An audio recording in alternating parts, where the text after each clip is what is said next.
Good evening, sir. My name is Arjun Suri. My GD topic: carbon cycle role of microbes in decomposition and carbon sequestration. Carbon चक्र अपघटन और carbon संचयन में सूक्ष्म जीवों की भूमिका। कार्बन चक्र एक प्रक्रिया है जिसमें कार्बन वायुमंडल, महासागर, भूमि और जीवित जीवों के बीच आदान प्रदान किया जाता है।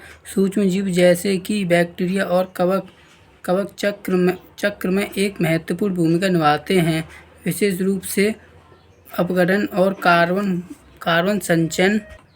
अपघटन एक प्रक्रिया है जिसमें जैविक पदार्थ को सरल यौगिकों में तोड़ा जाता है। सूक्ष्म जीव जैसे कि बैक्टीरिया और कवक अधिकांश पारिस्थितिक तंत्रों में प्राथमिक अपघटन होते हैं।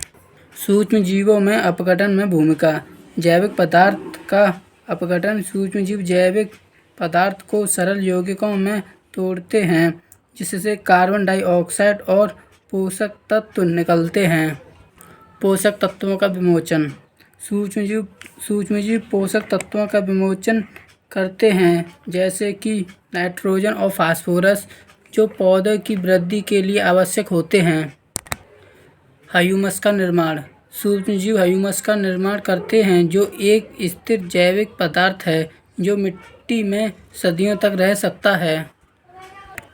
कार्बन संचयन एक प्रक्रिया है जिसमें कार्बन वायुमंडल से हटाकर मिट्टी, महासागरों और जीवित जीवों में संग्रहित किया जाता है। सूक्ष्म जीव कार्बन संचयन में एक महत्वपूर्ण भूमिका निभाते हैं।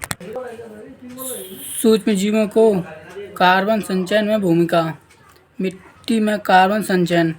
सूक्ष्म जीव मिट्टी में संचयन में मदद करते हैं, जैविक पदार्थ को तोड़कर और ह्यूमस का निर्माण करते हैं।